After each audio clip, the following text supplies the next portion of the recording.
I think one of the things that I did in my comedy that made people uncomfortable, certainly in early recovery, was I didn't hide it. I mean, I can remember sitting on a stage, and again, this is funny now, but I was in a 400 people sitting in a converted hockey rink, and I'm on a stool looking at my feet, and you can hear a pin drop. It was a late Saturday night show. And finally, I broke the silence and said, why are we here? What's the whole point to this? And it was, again, this awkward 10 seconds, and some little voice in the back of the room goes, we just want to hear some jokes. The story is, laughter is the best medicine. But this intangible tonic is often the byproduct of the suffering of its developers, comedians dealing with personal demons. Today, we explore how those hilarious humorists are sometimes, sadly, truly dying for laughs. I'm Mary SHURTZ. This is Lightwise.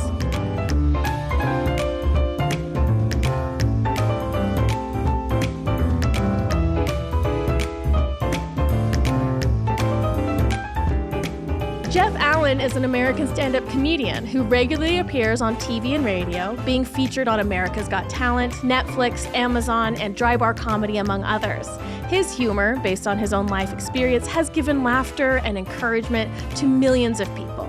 Jeff, thanks so much for joining us. We'll see what you say after about an hour with me. What I want to focus on today is this idea of so much of stand-up comedy in particular, but I would also argue comedy in general, tends to come from people who have experienced significant amount of pain and suffering in their personal lives. Right. And of course, people experiencing hard things is not solely in the realm of stand-up comics. Everybody experiences hard things, but I am really fascinated by the people that turn those hard things into laughs. And I guess my question is, like, which came first for you? Were you already a funny guy that then went through the hard times and chose to make it funny, or was it the other way around? But I think it was Woody Allen that coined the phrase, comedy was tragedy plus time. Mm-hmm. It's a human condition, so people relate to that. Yeah. So I don't think people would stand for an hour of a guy complaining about his life. I used to say that. People ask, is your wife aware of the way you talk about her? And I go, no, she thinks I'm a bricklayer. Are you kidding me? She doesn't need to hear my set. But I could stand up here for, and tell you all the virtues and why I love her so much and all of that, and you'd think that was very noble, but you wouldn't laugh a whole lot. No, probably not. So talking about the annoyances of being in a relationship for 37 years seems to resonate with people. So. Yeah, well, wasn't it Tolstoy that said that every happy family is happy in the same way and every unhappy family is unhappy in a unique way? Yeah. I like that. So it sounds like the more relatable and the more universally recognizable thing is somebody going through a hard time.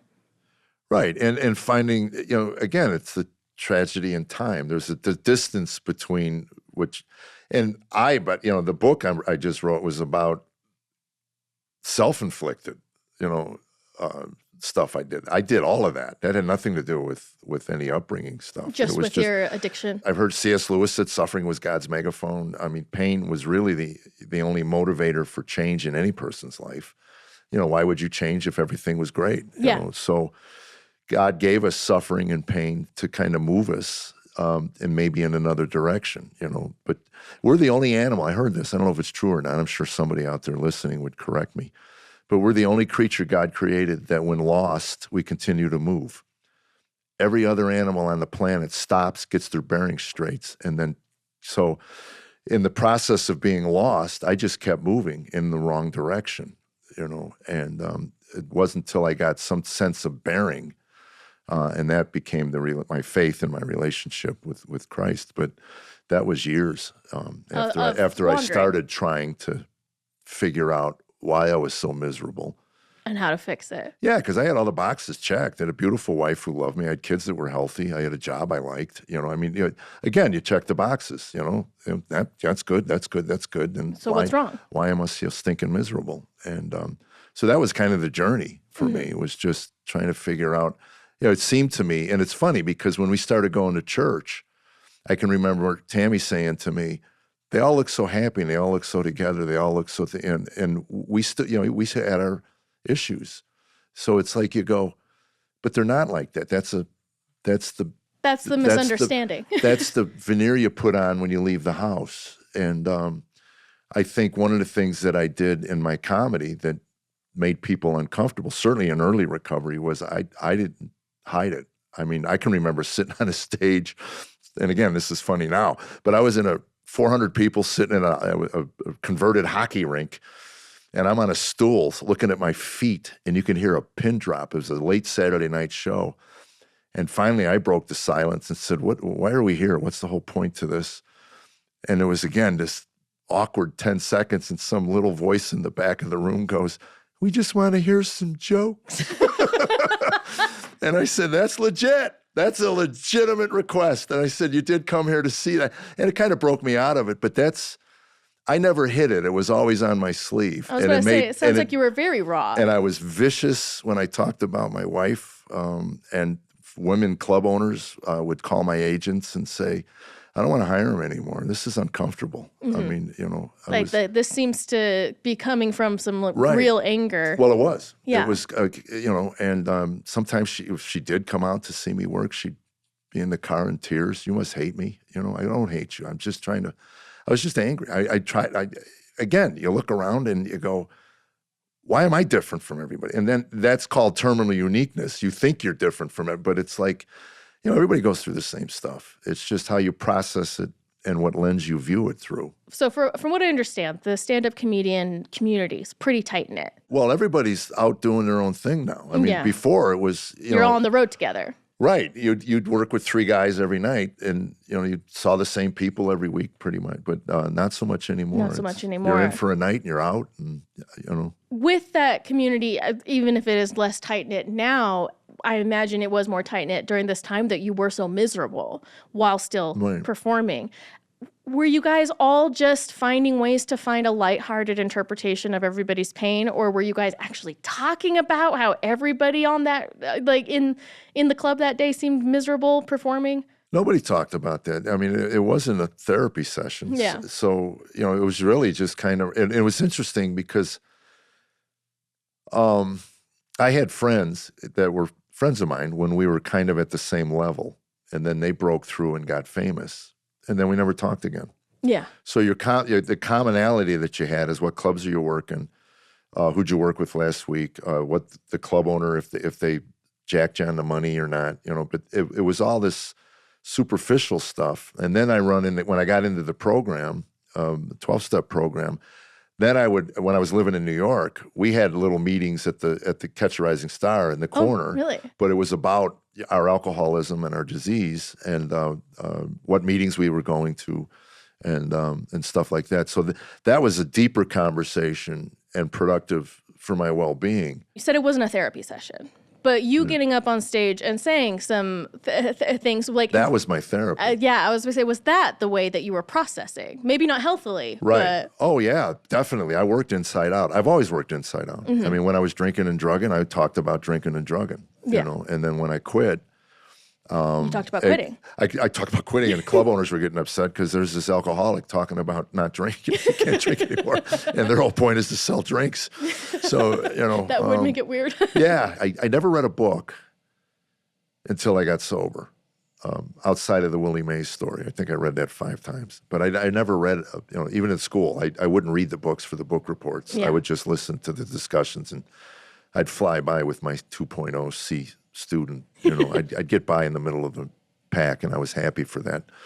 And anyway, I'll tell you when it was. I was in New York working Catch a Rising Star. There was a comic named Bill Hicks, real funny guy, and political, cultural stuff. And anyway, he called Ronald Reagan, I think it was a capitalistic swine. And it's New York, so they all applaud and cheer. Oh, yeah.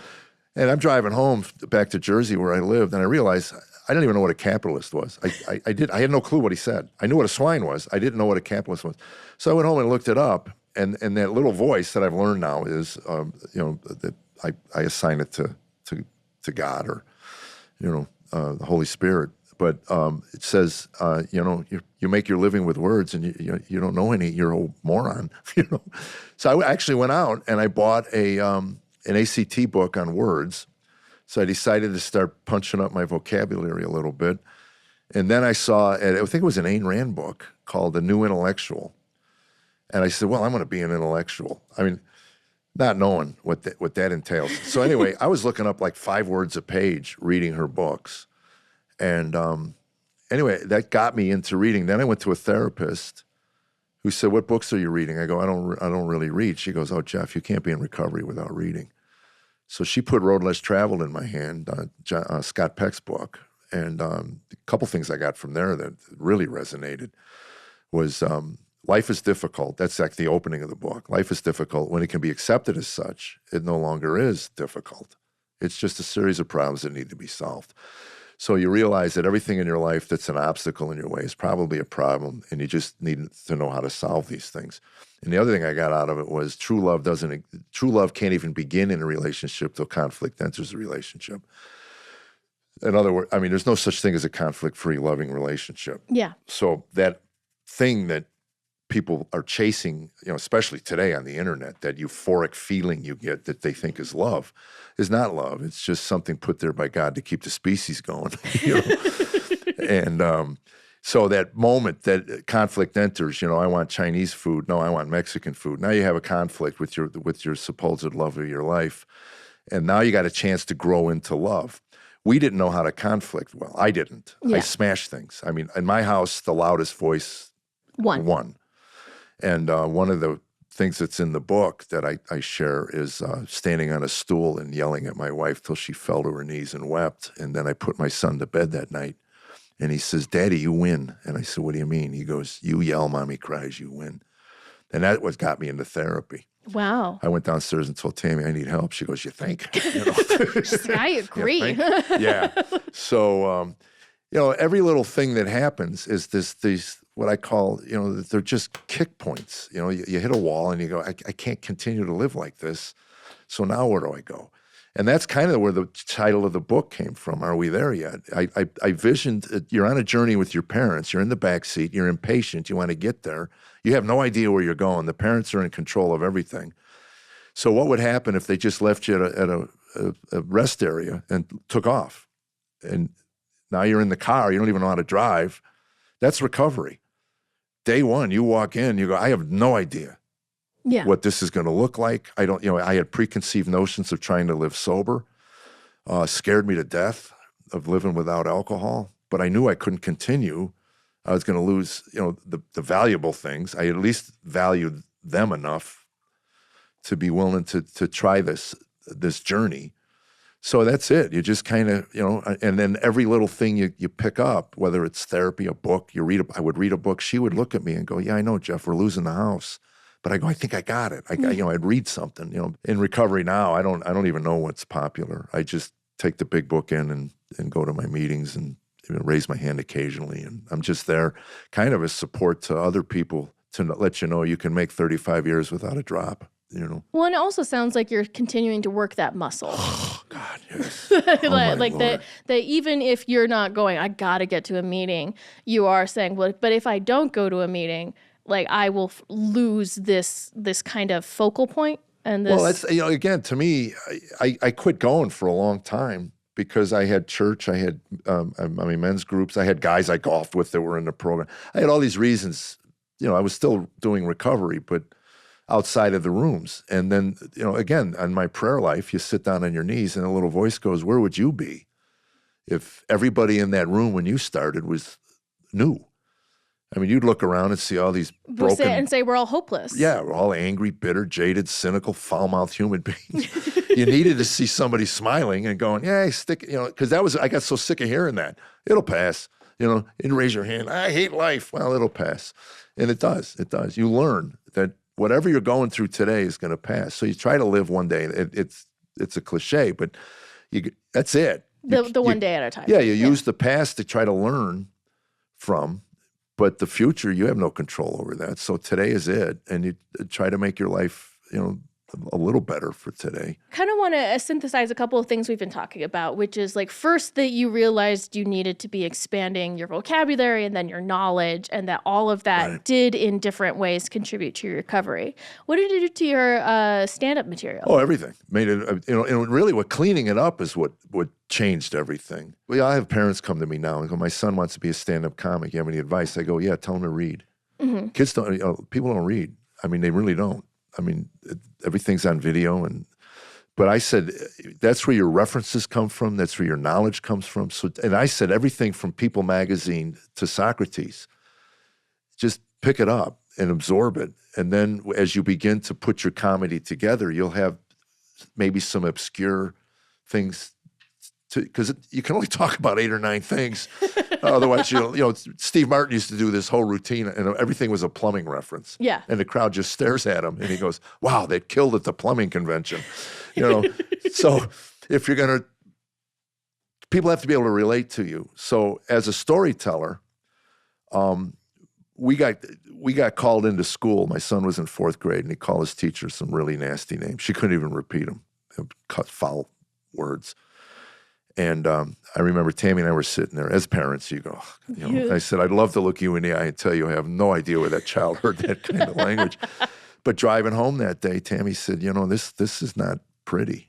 Yeah. And we need to make, and we did. We decided to make some changes. This is before we had our faith relation, anything. Yeah. It was just, as parents, it was so unbecoming to hear your 4th grade son say it. So I paid him $0.25 for every bad word that came out of my mouth, and that's basically how I funded their college. That's that was just in the first year, yeah. No, but anyway, I realized I had to get a thesaurus out. So every routine I was doing was made better and more embellished and just more interesting by not taking the shortcut. And then it became fun. It became, gee, I wonder if I could rework this one. I was never really dirty. I always said I was too dirty to be clean and too clean to be dirty. Yeah, just and looking at Dice Clay one night, I remember telling Tammy that the next guy that's going to break through as a dirty comic is going to have to go beyond that. And I said, I don't see me getting there. So anyway, it was just an effort to clean up. And, I got... The pendulum swung way back. I got kind of milky, and especially after becoming a believer. I remember saying to somebody, I don't want to offend anybody. And he goes, look, man, if your lips are moving and words are coming out, you're going to offend somebody. Yeah. So make peace with that. Right, exactly. Make peace with that. That's a good way to look at it. So, you look at yourself in the mirror, and if you're honoring God and you're honoring your wife, your family, she'll keep me honest. And so... I'm sorry. I'm just getting really fascinated by this idea that you become a better comic, a better family member, both husband and father, and a better able to stay sober by introducing more voices into your life, like more perspectives, more like. And I love that you're saying from People magazine to Aristotle that it's not like, and if you only read these types of books, that's what's going to make you nail all of this. Oh, not at all. The more you learn, the more you realize how little you know. Yep. I know enough to be dangerous. But also hopefully to be funny. Well, that's the point. I mean, it's and then with the culture the way it is now, I do a joke in the show now that I don't do politics. And I said during COVID, I wrote a whole bunch of stuff. I had things to say. They need to hear this, And the joke is Tammy walks by and goes, what are you writing? And then she looks down, she goes, how many Facebook followers you have? I said, I don't know, 400,000 or 500,000. She goes, of all of those, how many have asked your opinion on anything? Not one. Nope. That should tell you everything you need to know. Those people like you, and they don't care what you think. So it's the exact same thing as the guy in the back going, we just wanted to hear some jokes. That's it. Then we want to just make, and I always liked, Carlin in his early days, because there were times where you think, as a listener, he's getting preachy. But then there was bam, bam, bam, all this good jokes. And you're going, see, he knows he's a comic. Yeah, he comes back to it. Well, that's it. If it's not funny, don't do it. You know? And a lot of what passes today for edgy cultural stuff is just statements. Yeah. They're not jokes, they're just statements. and people applaud the statement, you know. But they don't think you're particularly witty. You're just, you're... Well, again, if applause is what you're looking for and you're preaching to the choir, that's an easy thing to get. And I'm not wired that way. Yeah. And that's what used to bother her, because I tick everybody off. Well, that made me more interesting to me. You know, I mean, I'm in Texas and I trashed oil people. You know? Okay. Well, that didn't go over well, but, you know, they never hired me back. But it made me feel good. I go, you know, at least I had courage. You know? I am not a comic. Yeah. But I find the different ways that people react to comics really interesting, because like you said, there are the ones that are like, yes, they said something I agree with, big applause. And then there's the experience I enjoy the most as an audience member is when a laugh gets surprised out of me because they just said something that was so true but framed in a way that I hadn't thought of before, of a really, you know, broad human experience that you all go through, and then you get surprised into laughter. Like you, I like truth. I relate to that better than the characters. You know, there are comics that did really well. You know, Cosby said something really wise. He said about character comics, never create anything larger than yourself, because people will tire of it. And then what do you do? Yeah. You know, so the character, you know, you launch for a couple years or whatever, and then, okay, or a hook line. Yeah, you know, catchphrases as opposed to those things, rather than just being yourself. If I get a compliment, multiple compliments, it's you must be looking through our kitchen window. Okay, yeah. Which makes you, again, we go back to the terminal uniqueness. We're not all that unique, you know, and there's our relationships. A lot of connective tissue. Yeah, and the difference today than it was back in my 30s when I was so angry is that people know I love her. They know that. Yeah. You know, it was funny. I was doing a church thing, one of my first church things, and somebody came to me the next day. I had a big show the night before and a really great time, and they had a breakout show the next day, and they go, by the way, do you think you can mention you love your wife? And I go, they don't know that? Well, you kind of hit her hard. And I go, oh boy, you have no idea. You know, like, it's a lot better than it used to looks be. like. So anyway, that was very funny because I do the show and I'm leaving the stage to applause. And I go, oh, wait a minute. I got to go back and tell him I love my wife. So I go back and I start talking about her. It's the first time I've ever done anything like this. And I start sobbing, crying. I mean, I didn't realize how emotional I'd get talking about how wonderful she is. And anyway, I walk off after that. And now they're standing. You know, when a grown man cries for a church audience, they'll love you forever. They love you for that. So I'm walking off, and she says, "What the hell was that?" So from then on, it was like if I did a church, and she goes, "Did you do testimony?" I go, "I did." She goes, "Did you go Jimmy Swaggart? Did you go full Swaggart? Did you weep? Did you weep? Did you just give him the tears?" Yeah. But it was interesting. Each night, if I did break down, I never prepared it. I would just share a different part of our life, which ultimately became the book. But you just share different parts. You know, we had enough downside to those first 7 or 8 years. You know, that ended, by the way. I look at it as we had divorce papers filled out. They were notarized, and we were 10 minutes from the courthouse. We were driving to the courthouse when she said, "Let's go home." You know, and so that marriage ended. That's the way I look at it, on the side of the road in Phoenix. That you're in your second marriage. Yeah, basically with the wife. same wife. Yeah. But we refer to them as those people. It's interesting because Tammy, I wanted her to be part of the final draft. So I said, you need to read the second draft. She needed to read this. And she got 2 chapters in and she says, I can't read this anymore. We were just horrible people. And I said, but that's the beauty of the ending of the book. Is that Christ made us new creations. I mean, that's the verse, what Christ makes all new again, so it's those people. In your comedy career before, when you were those people, were you talking to people after shows and understanding what they liked about you? No? My manager will tell you, man, he ran a club in Nashville. I bolted out of the room. I wanted nothing to do with the people. It was all about your therapy. It was the cocaine dripping out of my nose. Yeah. He tells a story. They had the dressing room, and I use quotes, was underneath the stairs at the club, and it was just a piece of balsa wood, plywood. I don't know. It was nothing.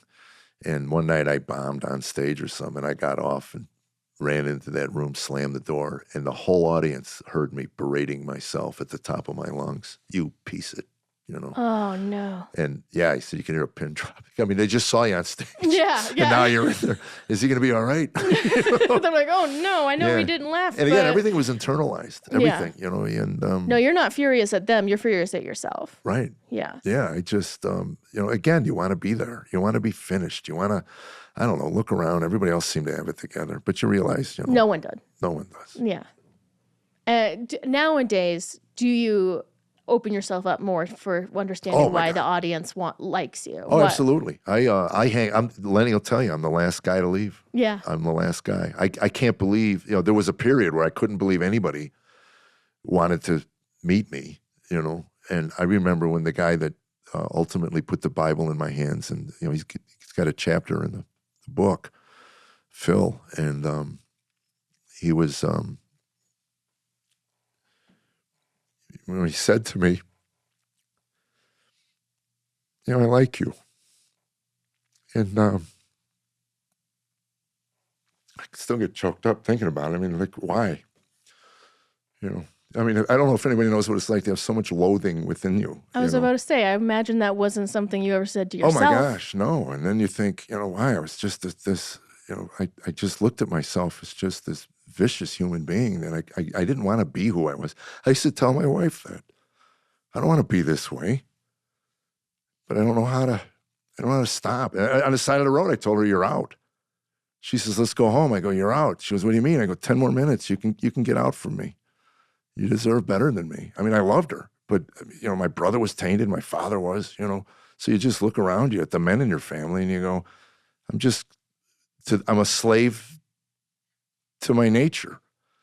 And that's what I loved about the Bible when I finally got into it, where Paul talks about just die to yourself, die to yourself, die to yourself, die to yourself. And the third step prayer, God, remove me from the bondage of myself, so that I may do thy will. I mean, it's this constant struggle between the ideal, but you have to have an ideal. You have to at least have a vision of what kind of person you want to be, and then spend the time struggling with the parts of you that aren't like that. And then have yourself in your life a partner that understands and sees that you can be that person. That you can be that person, and the growth in that. And even though there are times, it was funny. It's funny. Was it 2 weeks ago? We were in the living room screaming at each other like banshees, and I remember coming out and telling her, I can't do this, the book tour. I can't do it. I can't stand on stage and tell my audience how wonderful our marriage is when we're still screaming at each other, like, and basically she said, oh, shut up, just relax, just relax. But again, love can't happen without conflict. Well, that's it, again, and again, it's this 3 steps forward, 2 steps back, 3 steps forward. I'm not there yet, it's exactly it. Are we there yet? When do we get there? I mean, it's like, I just don't want to ever do this again, but once it starts, once the shame kicks, and I can feel it, and it's the first outburst, the first time I raise my voice, then that's it, I'm gone. I'm gone. And I'm gone 5 minutes, 10 minutes, whatever. But it has to run its course. And then, I get back, but it's as stepping outside of myself and looking at that, it's an amazing thing to me, because intellectually I know about it. And 90% of the time I can catch it and diffuse it. I have a happy place. Yeah. I have a happy place. I'm glad you have a happy place. I do. Everybody should have a happy place. They should, even if it's just in their mind. I do. I image a golf course. I just go, oh, I remember I was, Yeah, that was good. Yeah. And then I lip out a 3-footer and I get angry again. I've lived a very different life than you, for many reasons, including a lot of circumstances. But I have a very close-knit group of friends that we didn't become friends until we're in our 20s. And we kind of found each other because we had all been through some pretty significant trauma. Right. Not the same trauma, just the pain. But they're realizing childhood trauma puts you into PTSD. Yes. It's no different than what the soldiers go Yeah. through in the war. So you've been in a war. Sometimes for your whole childhood. But you have people in your life go, oh, suck it up, buttercup, you know? Yeah. And so what are you whining about? So it's nice, you know, believe me, if it wasn't for those 12-step rooms, I mean, I whined for years. I mean, I had a lady come in, I was about 2 years sober, pokes me. She's like, she pokes me in the stomach. I've been listening to you for quite a while, young man. And maybe the problem isn't your wife. You know? I wanted to go, boom, I could have knocked her head into her chest cavity. But you realize that there's a commonality in the pain, and then you find the humor in it. That was the next step. And that's where your friendship comes in. The friendship comes from what from the outside would seem like some pretty bad taste jokes. Right. like, why are you making light of that happening? Right. You know, well, why is everybody else in the room laughing? You know, and we have actually, like, as a group, you know, I'm in my mid-30s now. We all there's a lot of love there, and we reunite on occasion, but we're not day-to-day in each other's lives.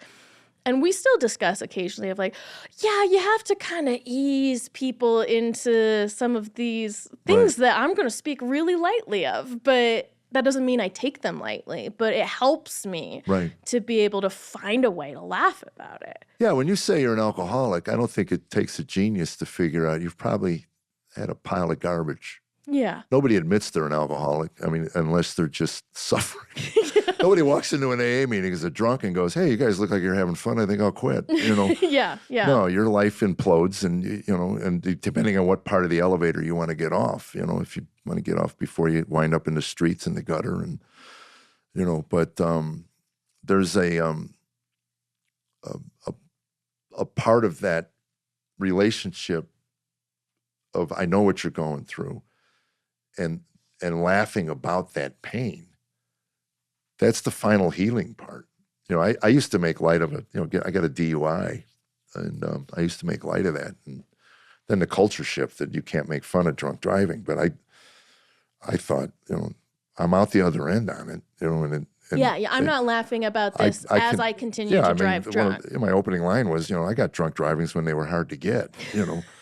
I mean, you know, today you have a glass of wine, you get a drunk driving. I mean, you know, you had to swing at a cop, you had to do something, you know, and but again, the culture has made a decision that that's not funny as a culture. But now when I do an AA function, they get it. Yeah, they get it. You're out the other end. You're not making light of driving, you know, drunk. By the grace of God, I didn't harm anybody, you know. But it's almost like the laughing together at something that is objectively terrible. Right. Is a way of saying I see you, and that you get through it. Right. It's kind of the laughter of the survivors, right? Yeah, I think the people who can never laugh at themselves never heal. I mean, I believe that. They wind up embittered and crusty, and you know, and that's super insightful. I think you're right.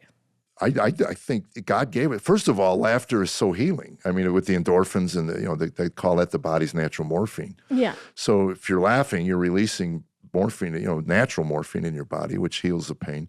But you also, you know, my brother, my poor brother, just never was able to laugh at himself. You know, he really wasn't. He was a scab that never got healed. You know. Back to the Woody Allen quote you said at the beginning of tragedy plus time. Tragedy plus time. Not being able to laugh at yourself means you've never gotten that distance. That you're holding it so close. No, you're still living in the problem. Yeah. You're still living in the problem. I mean, I used to see people, you know, at the program that would just sit and talk about their abuse over and over again. And now again, you start out, you get your hands patted, and people hug you and they feel sorry for you. But at some point, you know, you got to move on. Mm-hmm. You know, what are they going to do for you now? I mean, I used to do the joke about, you know, it was you got 30-year-old men calling their 65-year-old fathers up at 3 a.m. and screaming at them for stuff that happened when they were 15. Okay, what do you expect them to do for you now? You know, yeah. Hey, we've read a few books. Why don't you move back in? We'll re-raise you. You know? We didn't know what we were doing back then. Let's start again. Yeah, let's do it all over again. So you may never, ever in your entire life get what you want from your parents. So what are you going to do about it? Yeah. And I mean, they talk about privilege in this culture. It has nothing to do with pigment. It has everything to do with your parents. If you were raised by two loving, and I'm talking about parents who, put you ahead of everything, and they didn't have their own issues to deal with, and That's sacrificed for you, then you're way ahead of the game. You're not playing catch up in your 20s and 30s. Yeah, because it means you have this kind of core sense of self of I am loved, I am worthy of love. And you don't surround yourself. You don't go out and, it's the first time somebody mistreats you, you go, well, I'm not going to be, Yeah, you're like, I didn't like that, I'll stop that. Right. And rather than just somebody mistreats you and you go, well, that's what I deserve. And I'm going to spend the rest of my life trying to fix that guy or that girl or whatever, And I'll tell you how unhealthy I am. I mean, if I was healthy emotionally, I wouldn't swing another golf club. That game just brutalizes me. It's like being in an abusive relationship. You're like, I have never gotten where I've wanted to on that one. When it's good, it's good. When it ain't. And it's just, sometimes it drives you insane. Yeah. Yeah. Although I would say, if you're going to stay in an unhealthy relationship, golf is probably the best thing. Yeah, it's probably okay. Yeah. It can't cut you with words as often.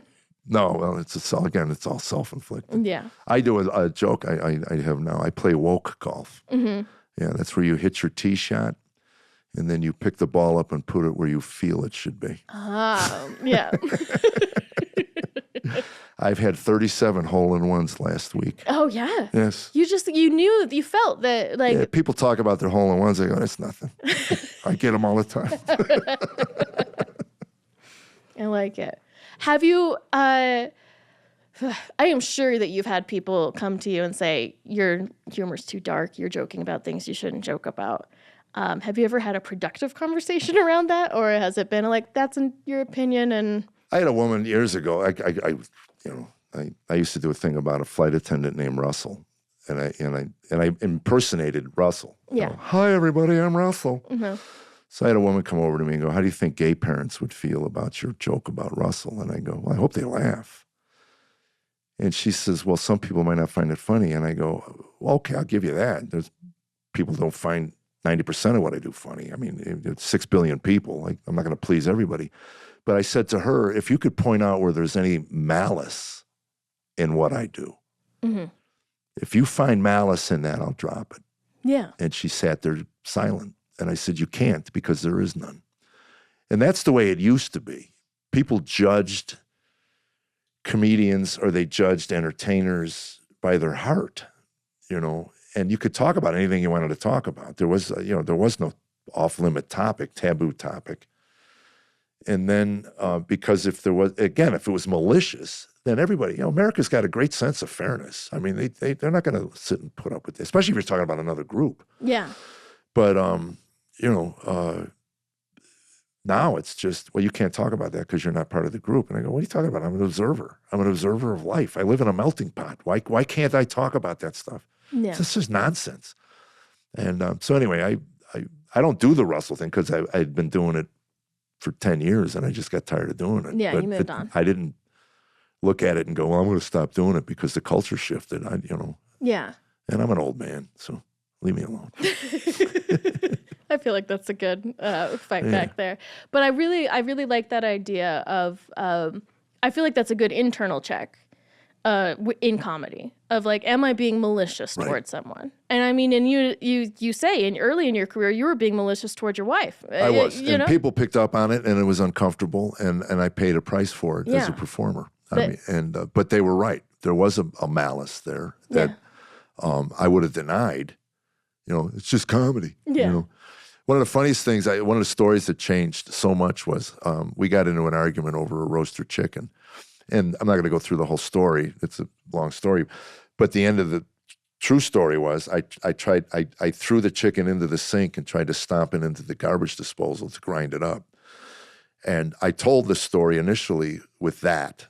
And it was harsh, really, really harsh. And then anyway, as my life changed and I changed, the story became very, very funny. The angst is still there, where I was supposed to carve a chicken, and I said, I don't know how to carve a chicken. She says, I don't know how to carve a chicken either. But you said you'd carve it, get out and carve it. So anyway, I run out there, and now I got a knife, a fork. I'm trying to figure out how to do this. And then comes my wife, who just told me 2 minutes ago she didn't know how to carve a chicken. Well, apparently there was a chicken carving class somewhere between the bedroom and the kitchen. Because you're not doing it right. But you look out in the room, and every couple is going, you know exactly what happened next. Two hands come out of nowhere. You're doing it all wrong. Let me show you. You know. So and that is much more it's not palatable. malicious. Yeah, it's palatable, and there's truth to it because it Yeah. happened. But again, it's a different heart delivering it in a different way. Yeah. And but the angst is still there. There's conflict. Yeah, we You're end up frustrated. wrestling over the bird, and I yank it and it hits her in the head, and then 20 years later she tells the story. He tried to kill me with a chicken once. I mean, that's pretty brutal of you. Yeah. Oh, tell us more. Tell us more. Your husband, the funny man, tried to kill you with a chicken.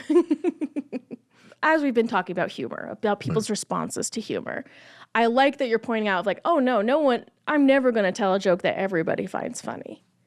Do you think that it has to do with, like, the temperature of the room, the experiences that the people in the room have been through that can relate to? Like, what do you think is that kind of calculus? Well, it's interesting now. I'm in a different place. And, I'll give you the story. I was doing a club, and they added a 9 o'clock show.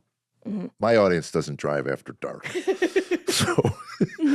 So my manager tells the club manager, or the owner, that Jeff's audience is not going to come out for a 9 o'clock show. So like a week and a half out.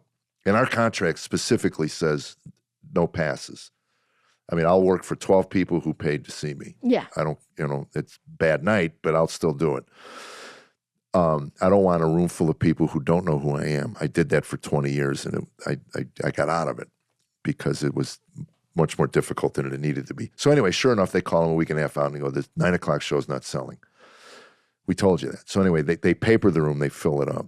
And I was upset about it until I went to the bathroom. About a half hour before the show, I was in the bathroom, and I heard two guys talking. And they said, do you know who this guy is? And they said, no, but I went on the internet and I looked him up. This is going to be a fun night. And then I realized leaving there, if you go to a comedy club today and you plunk down $35 or $40 to see a comic. You've looked them up. If you haven't, you're an idiot. Yeah. And everybody has content on the thing. So it's a completely different animal. The room should be with people who are familiar with, with where I'm at today in my career. The people are familiar with me. So there isn't that, they relate to me. So I don't have that as much as I used to. Now, they relate to you a lot of times because they choose to relate to you. Well, that was it. Yeah. They've done their homework or whatever. They're familiar with me from DryBar. Uh-huh. That's the big one, is that people come from the DryBar stuff. So it's not the same experience as it was when I was just coming up, and you get thrown into a room, and then you have to earn their... Start a ice cold, no context. And then, they're 5 minutes in, maybe they go, okay, we dig in, we're going to go with you on this, Because it always is an exchange, right? Cosby had something he said. He goes, they asked him how he was able to hang on to his success where his peers, lost everything. And he said, I can't tell you how to succeed, but I can tell you how to fail. And that's try to please everybody. Mm-hmm. So you do what you do. And again, we put it out there. And, again, thanks to DryBar, they have such a large platform and such a variety of eyeballs on their platform. We're able to tap in to people who like what I do. Yeah. And some of them might even drive after dark. Yeah, occasionally. I don't know. It was funny. I was in I think it was Rochester in February, and a 7:30 show or something. And the manager, we had 2/3 of a house. He goes, I bet you we could sell you out at 4 or 5 o'clock on a Saturday. I said, you could. He goes, I bet you your people don't like driving at night. No. Yeah. Well, Jeff, it's been really lovely talking to you. Thanks so much for opening up about every part of this journey. It's been a real pleasure. Well, thanks for having me. Lightwise is a video podcast production of Angel Studios, released every other Tuesday. To watch more episodes or be notified of new episodes of Lightwise, click subscribe or download the Angel app now, wherever you get your apps. If you'd prefer to listen instead of watch, you can find the Lightwise audio podcast version wherever you get your podcast. Also, to watch the stand-up comedy of Jeff Allen and other DryBar comedians, visit angel.com/DryBar. This episode of Lightwise was hosted by Mary SHURTZ. It was written and directed by Joel Ackerman, produced by Cameron Jackson and John Shea Van Sickle, and edited by Cameron Jackson, with sound recording by GARRETT BRIGGS and sound mixing by BRYAN DENSLEY.